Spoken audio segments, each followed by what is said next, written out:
जत तालुक्यातील अचकनहळ्ळी येथे गेल्या काही दिवसात काही शेळ्या दगावल्याच्या घटनेने गाव परिसरात खळबळ उडाली आहे। या घटनेची गांभीर्याने दखल घेत पशुसंवर्धन विभागाने तात्काळ घटनास्थळी भेट देऊन पाहणी केली। जिल्हा परिषद कृषी आणि पशुसंवर्धन सभापती सौ सावित्री तम्मनगोंडा रवी पाटील यांच्या उपस्थितीत पशुसंवर्धन उपायुक्त डॉक्टर अजयनाथ थोरे यांनी संबंधित पशुपालकांच्या घरी जाऊन मृत्यू झालेल्या शेळ्यांबाबत सविस्तर माहिती घेतली आहे। अचकनहळ्ळी परिसरात काही पशुपालकांच्या शेळ्या अचानक दगावल्याची माहिती मिळताच पशुवैद्यकीय अधिकाऱ्यांचे पथक गावात दाखल झाले। पथकाने घटनास्थळाची पाहणी करून पशुपालकांकडून शेळ्यांच्या आजाराची लक्षणे, मृत्यू होण्यापूर्वीची स्थिती, खाद्य पाण्याची व्यवस्था, वातावरणातील बदल आणि इतर जनावरांची आरोग्य स्थिती याबाबत माहिती घेतली। यावेळी तालुका पशुसंवर्धन अधिकारी doctor Babasaheb Gunjate, doctor Suhas Salgar, doctor Swapnil Sonar, doctor Kunal Kamble यांच्यासह पशुवैद्यकीय अधिकारी व कर्मचारी उपस्थित होते। पशुसंवर्धन उपायुक्त डॉक्टर अजयनाथ थोरे यांनी सांगितले की मृत झालेल्या शेळ्यांमध्ये बुळकांडी आणि बोळकांडी रोगाचा संभाव्य पूर्णपणे नाकारता येत नाही। मात्र सध्या गावातील इतर जनावरांमध्ये संसर्गाची ठळक लक्षणे आढळून आलेली नाहीत। त्यामुळे पशुपालकांनी घाबरून न जाता सतर्क राहणं आवश्यक आहे। वाढते तापमान, उष्माघात, पाण्याची कमतरता, आहारातील बदल किंवा इतर कारणांमुळेही जनावरांच्या आरोग्यावर परिणाम होऊ शकतो, असंही त्यांनी स्पष्ट केलं। या गावामध्ये व्हिजिट केले। आता इथं 25 ते 30 मेंढी मेलेली आहे। आम्ही जिल्हा परिषद आपल्या विभागाकडून आम्ही काय मदत असेल तर आम्ही करून देणार आहे नक्की। टीम आहे आमची, जसं आपली मुख्यमंत्री पशु स्वास्थ्यामध्ये मोबाईल व्हॅन पण आहे। सर्व टीमने आज पाहणी केलेली आहे आणि सध्या उन्हाळ्याचा ऊन वाढलेला आहे आणि तसेच काही जनावरं जे आहेत ते PPR नावाचा आजार आपला आहे, जो यामध्ये जनावरांचं तोंड सुजतं, तसेच ETV नावाचा आहे, एन्टरोटॉक्सिमिया, ज्यामुळे जनावरं भुळकाणतं। तर हे आजार मुख्यतः उन्हाळ्यामध्ये होतात।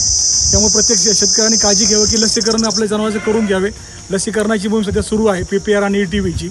त्याबरोबर आम्ही लोकांची जनजागृती पण करणार आहोत। जर एखाद्याचं आपलं जनावर आजारी पडलं असेल तर आपल्या डॉक्टरांना कळवावं।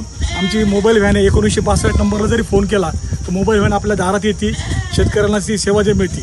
त्यावरती एक आपले डॉक्टर आहेत, डॉक्टर नितीन चोरमुले आहेत, आपल्या तालुका पशुसंवर्धन अधिकारी डॉक्टर गुंजाटे पण आहेत। आणि इथं आज आजारी ज्या शेळ्या मेंढ्या आहेत त्यांचे आज रक्तजल नमुने घेतलेले आहेत आणि जे निदान होईल त्या निदानानुसार कारवाई पण करण्यात येत आहे आणि आजारी जनावरांचे उपचार पण सुरू आहेत। तर प्रत्येक शेतकऱ्यांनी आपल्या जनावरांची काळजी घ्यावी, लसीकरण करावं।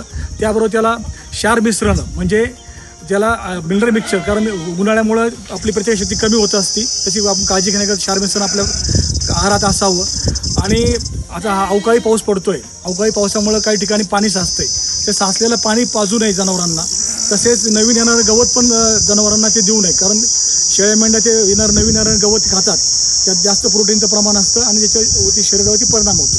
तर ही प्रत्येक शेतकऱ्यांनी काळजी घ्यावी ही मी आपल्या माध्यमातून आवाहन करतो। आज या ठिकाणी आमच्या जिल्हा परिषदेच्या कृषी व पशुसंवर्धन सभापती मॅडम सावित्रीताई रवी पाटील, तसेच आमचे पशुसंवर्धनचे आयुक्त साहेब आणि त्यांची सर्वच शासकीय टीम आचणे या गावी बुळकांडी या रोगानं अक्षरशः थैमान घातले आणि त्या दरम्यान गेल्या आठवडाभरामध्ये एक 25 ते 30 शेळ्या आणि मेंढ्यांचा मृत्यू झालेला आहे। आज ॲक्च्युली आमच्याकडं 25 मेंढ्या आणि शेळ्यांचा आकडा आमच्यापर्यंत आलेला आहे, परंतु आमच्यापर्यंत न आलेला आकडा ही अजून याच्यापेक्षा जास्त असू शकतो। त्यामुळं ही जर सर्व टीम आली आहे, त्यांनी पाहणी केलेली आहे। आता साधारणतः एकदम उष्माघात वाढलेला असल्यानं उन्हाळा मोठ्या प्रमाणात आहे आणि त्या दृष्टीनं आमचं शेतकऱ्यांचं असं म्हणणं आहे की शेतकऱ्यांच्या वतीनं की कुठलाही ऋतू सुरू होत असताना, उन्हाळा सुरू होत असताना किंवा पावसाळा सुरू होत असताना किंवा हिवाळा सुरू होत असताना ज्या ऋतूच्या अगोदर जे लसीकरण जनावरांना होणं गरजेचं आहे ते लसीकरण शासकीय यंत्रणेमार्फत होताना दिसत नाही, अशी आजची परिस्थिती आहे। त्यामुळंच ही आज शेतकऱ्यांचं एवढं मोठं नुकसान झालेलं आहे।